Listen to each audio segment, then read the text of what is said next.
When I come in on a daily basis, I would sort of be accountable for the monetary side of the takings of the department that I'm looking after, empowering, inspiring, motivating all the staff.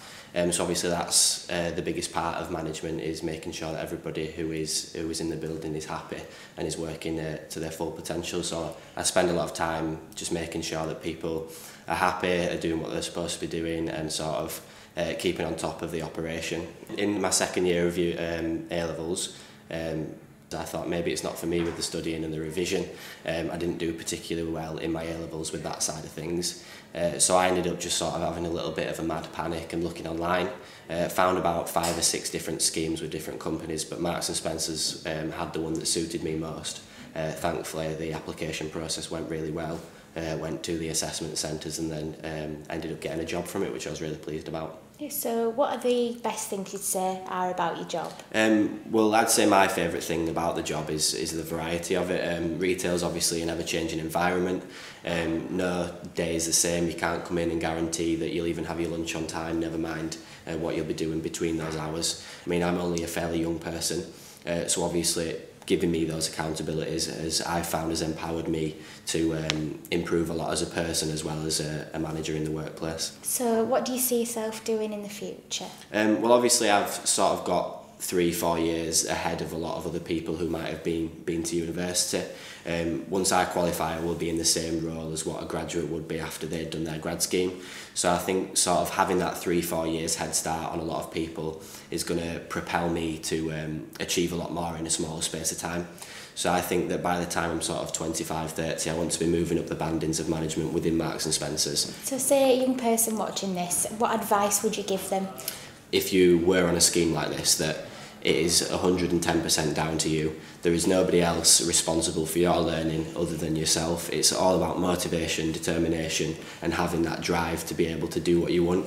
Having the passion as well within the workplace is great. I mean, I come into work and feel passionate about what I'm doing and feel proud of what I'm doing. Get your head on and do everything that you possibly can to make sure that you tick all the boxes in from a learning perspective. So what does your job involve? It's the everyday running of operations base, which is deliveries, movement of equipment, and managing the people within that section and making sure they're on time. So how did you find out about the job? When I first started as a customer assistant, when I looked online and used the Marks and Spencer website, and there was a lot of vacancies on there. It was a very clear website and easy to use, and it was quite strange really, because most websites, when you apply for a job, you have to put your CV in or something like that, but this one went straight into a test basically that asked you a lot of questions about yourself and what you were good at, and it basically meant that you didn't have to go through a lot of those questions at the interview process. It went straight to an interview, so if you passed this test, it meant that you got an interview straight away, and it was a really quick turnaround time. I got a job within 5 days. So what qualifications and skills did you need to get? Don't need any, basically. It's more about the skill sets and the competencies that you've got coming to the business. And like I said, that test kind of does find out about you and ask you all the correct questions. Say if a young person was watching this, would you give them any advice? Be curious, ask lots of questions, make sure that you listen to the experienced members of the team when you first come in and be able to learn off them quickly as much as possible. It's all about asking those questions and making sure that you're not there to be a burden to them, and that obviously everybody wants to help you, so the more you ask, the more you'll get to know and get to know your brand really well. That's sort of really important, especially in Marks and Spencer. There's a lot of history in it, and the more you know about that, the better you feel about coming to work and enjoying your work that you're in. So what does Marks and Spencer's do? So obviously we're famous for our stores, clothing, foods, homeware.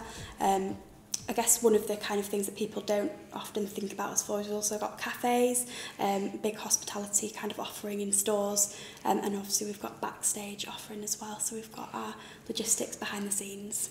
So what do you think are the best aspects of working within this sector are?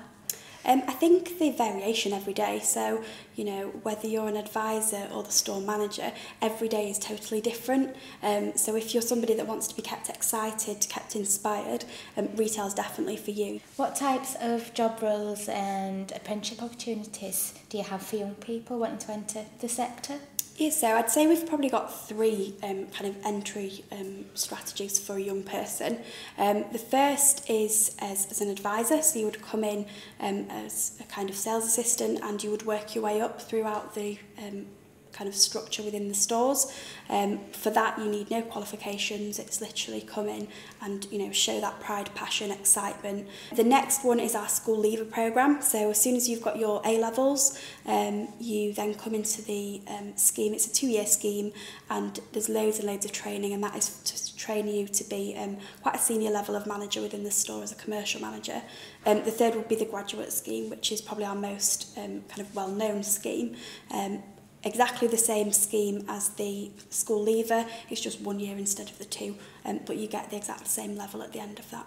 So within those schemes, what are you looking for in young people? We're looking for people, for leaders of the future really. So we're looking for people that are inspiring.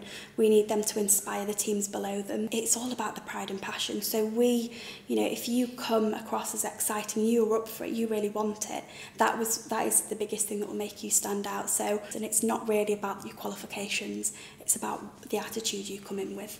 Yeah, so do you do anything different for younger employees who come into Marks and Spencers? Not so much different. I would say what's great about M&S, and being a young person myself coming into M&S, I quite like that we didn't treat them differently. I think what we do really well as a business is to train people on leadership and how they become a great leader. And I think we do that for everybody, but I think it certainly adds value to the young people who haven't necessarily got that life experience. And I think some of the skills that we equip them with allow people like myself at 25 to be managing a team of 150 people who the majority of who are kind of 10 years plus older than me. What final advice would you give to a young person watching this? I think if you are passionate, if you're excitable, if you think you can really engage a lot of people and make them think whatever your ideas are the best ideas, retail's for you. If you think a bit outside the box, you're a bit imaginative, if you get excited, if you've got a passion for fashion, or if you love foods and everything that foods has to offer, retail's for you. Every day's different. You're on your feet all the time? Absolutely. So your feet will kill. But I think, coupled with all the passion and excitement that you get from your advisors, you run on adrenaline. So if that sounds great to you, then this is the job for you, to work in retail.